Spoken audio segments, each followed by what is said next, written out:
More of your phone calls coming up. Greg Anthony, former NBA player, now works for NBA TV. He'll join us coming up. I think he took offense to my opinion on Jason Tatum. This is prior to the injury last night. Still waiting for the results of that MRI. I also have the list of international games for the NFL. Have that for you coming up as well.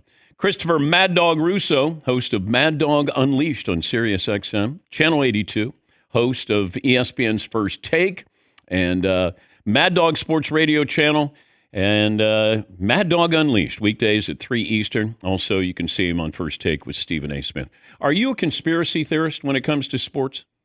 Well, you're talking about the Mavericks. I mean, it is a little crazy. I mean, a 1.8% chance to get the lottery and to win the lottery, and they get it.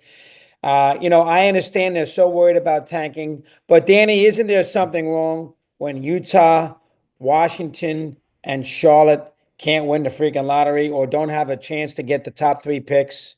Isn't that wrong in sports? And I understand they're worried about these teams with 20 games to go not caring, which is an indictment in itself. But isn't it time maybe we pass on the lottery and give those worst teams the best chance to get the 1 pick? Why don't we just do the lottery with the 3 or 4 worst records and not include Dallas or Houston? Well, that was a trade, but you know what I'm saying. To give the worst teams the chance to get, I mean, really? I mean, that is a little rough. And last year, obviously, Atlanta won the lottery. They had a 3% chance to win. So, and it all starts with Ewing in 85 with Stern. It was a TV show at first. They get a little TV juice. But, am I a conspiracy theorist? No. But I think you and I both agree it doesn't look good for the NBA that the Mavericks win the lottery. After they trade Luka, here's what my 21-year-old said. Dad, somebody must have told Nico Harrison, do us a favor, get Luka to a big market, and we'll figure out a way for you to get the number 1 pick in the draft.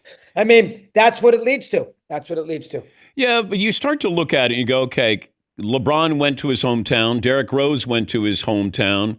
Ewing goes to the Knicks. Everything that was attached to that. Were you on the air in 85? Not in New York. Okay. I was in Orlando. I don't remember. Everybody remembers the great picture of DeBusschere, who was all excited, and Ewing. And, there was a lot of people who thought that was rigged.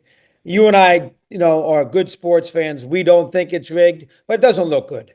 And again, Utah, Washington, and Charlotte earned it. They deserve to have the top 3, 4 picks in the draft. They have what did Utah get? The 6th pick, 5th pick? Charlotte got the 6th, 7th pick. And there's only 4 or 5 guys who make a big difference anyway. Flagg is one of them, and he ends up going to the team that doesn't really need him.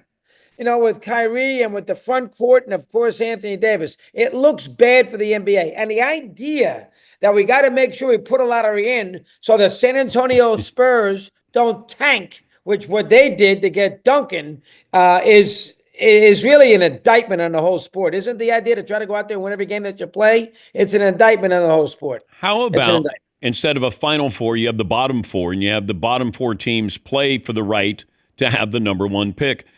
Like, I have to incentivize some of these teams because Mark Cuban got fined $600,000 when he was on our show a couple of years ago by saying that basically it was a front office tanking that they were guilty of. So that's where, the players who are playing are going to play hard. You just don't put the best players out there to play hard. Is there a way to incentivize teams? Let's say once you get eliminated, the number of wins you have after you get eliminated will create the draft order. Yeah, that's a good point. Something like that, to avoid these teams just, basically throwing up their hands in the last 10, 12, 13 games of the year.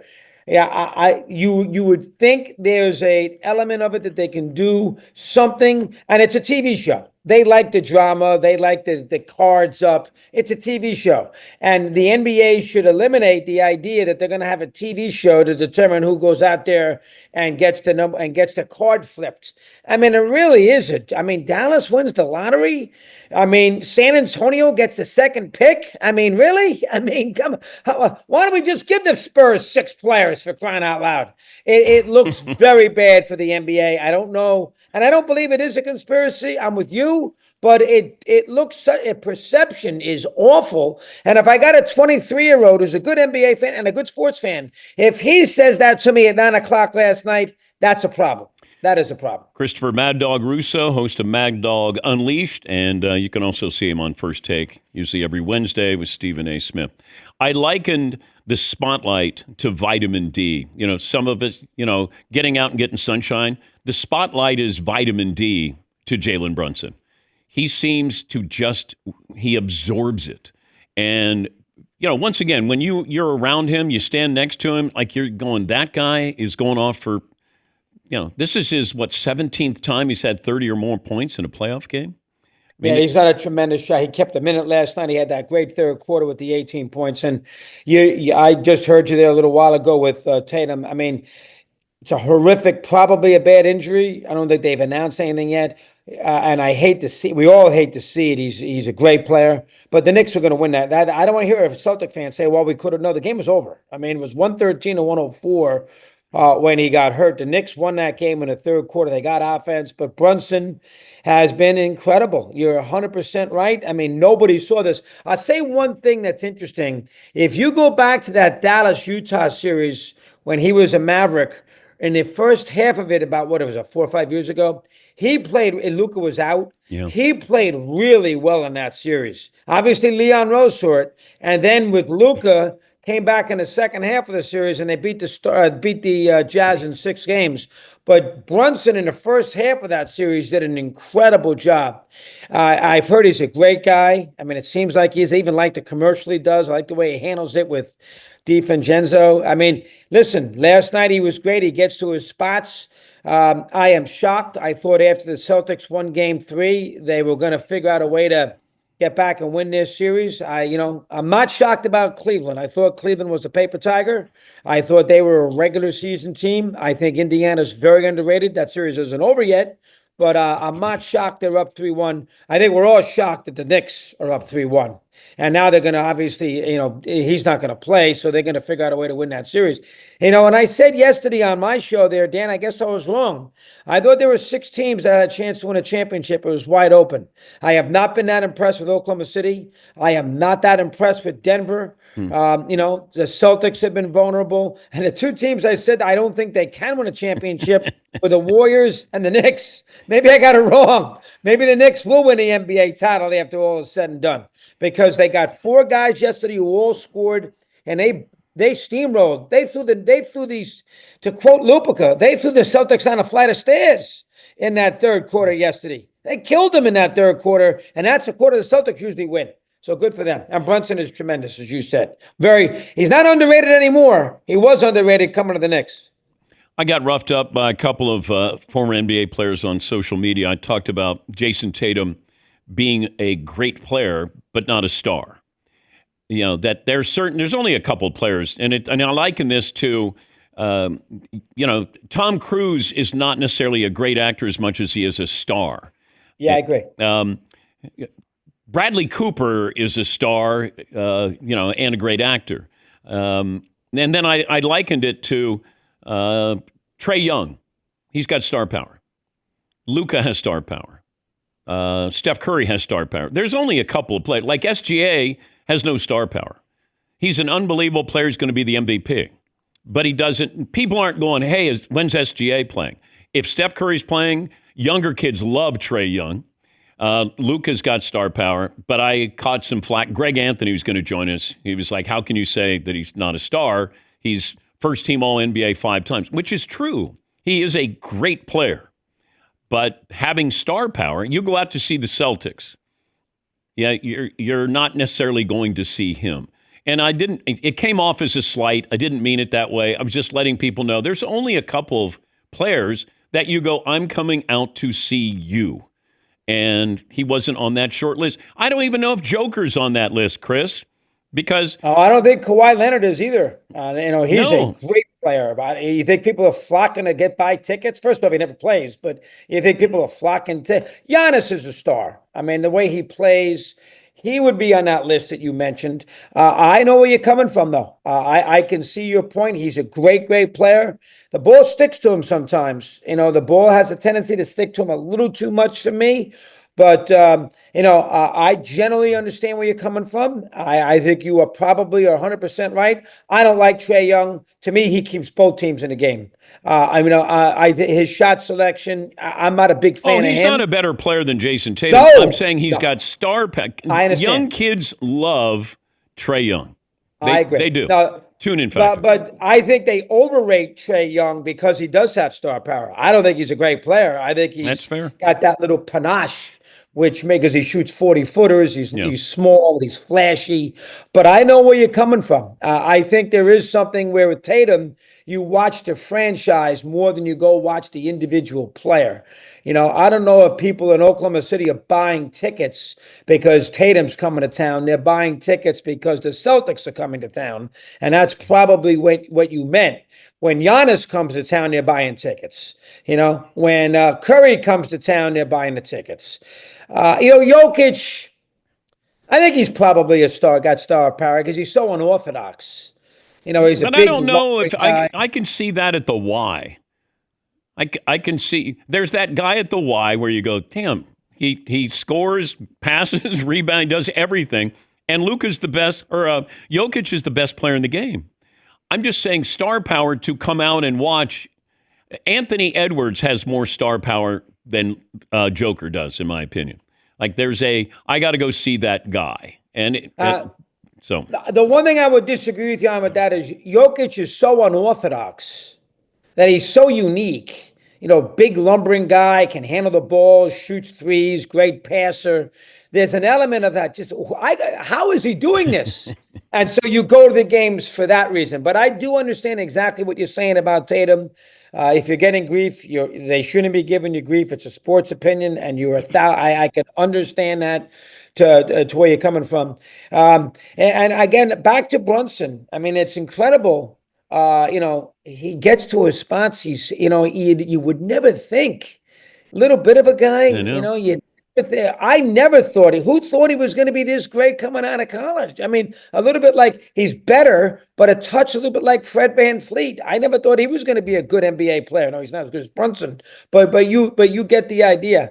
And SGA, I think you're right. He's great, but he doesn't have that. And I tell you right now, Oklahoma City is a little overrated. I mean, for a team that won 68 games, I mean, they were down 29 in game 3 to Memphis, and Memphis, had Moran out. They're lucky they got through the game the other day against Denver. This is going to come back and bite you. You know this. No, They're going to win the title. Watch them win the title. And they very well. And I haven't been impressed with Minnesota. I mean, I didn't see the second half last night when they played great. But, boy, they've worked awfully hard to beat Golden State. I mean, and they have no Curry, and they've worked awfully hard. I mean, I don't know. I mean, I'm not seeing the 86 Celtics, let's put it that way, or the 82, 83 76ers, or the 66, 67 Sixers, or the 71, 72 Lakers.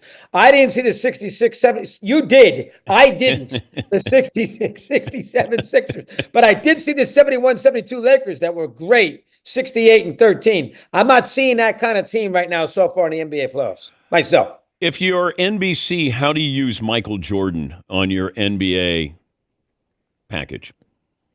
Well, I don't think Michael's going to be there every Saturday or Sunday afternoon breaking down, a regular season game up against football. So I don't think he's going to be there in that situation. To me, I think it's a little PR oriented.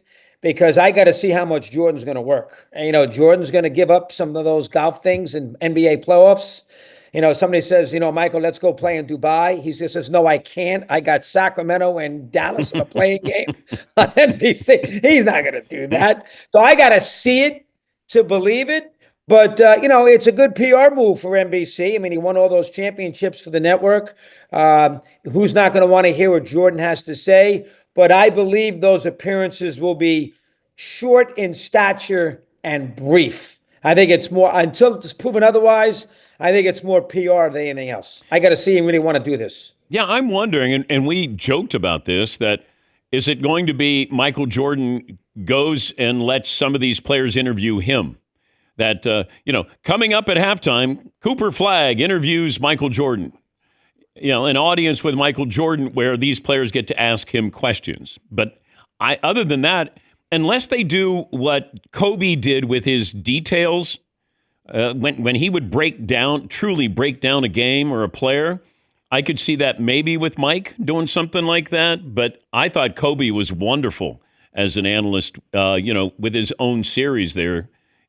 Maybe they do that with Mike. I didn't see that. I don't see Jordan breaking down an individual game and getting on a player for making a mistake. I don't see Jordan wanting to get into the weeds of why so-and-so made an error, why Harden stinks in big games, which he does.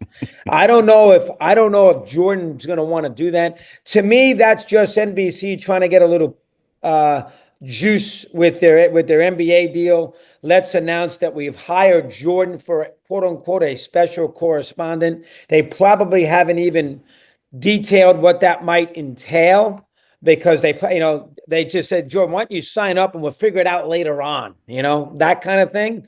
But I think people will pay attention to it. It's, Jordan doesn't talk much. You very rarely see him after that great documentary. So from that standpoint, we hear from him. And we'll go from there. Listen, we're going to have a little drama here, a little drama with Denver, Oklahoma City. Let's see how Cleveland responds. Celtics without Tatum. Do they throw in the cashmere chips? Do they go play with a lot of verve in Game 5 down 3-1 when it appears they can't win that series? So I think you're going to have a little drama here. Can Golden State win a game? They get Curry active for Game 6. I think you're going to have a little drama here in the next 4 or 5 days in the NBA. And going back to the original thought, something's wrong with the idea that the Dallas Mavericks freaking win the lottery after Atlanta won. So yeah, I'm with you 100% on it. 100%. Good to talk to you, Chris. I love you, Danny. Thank you keep up the good work. Okay. And Christopher Mad Dog Russo, he's got his own channel, Sirius XM, Channel 82, weekdays at 3 Eastern. Also, he'll be on First Take Wednesdays with Stephen A. We'll come back. We'll play Fill in the Blank. A few more phone calls as well. Back after this.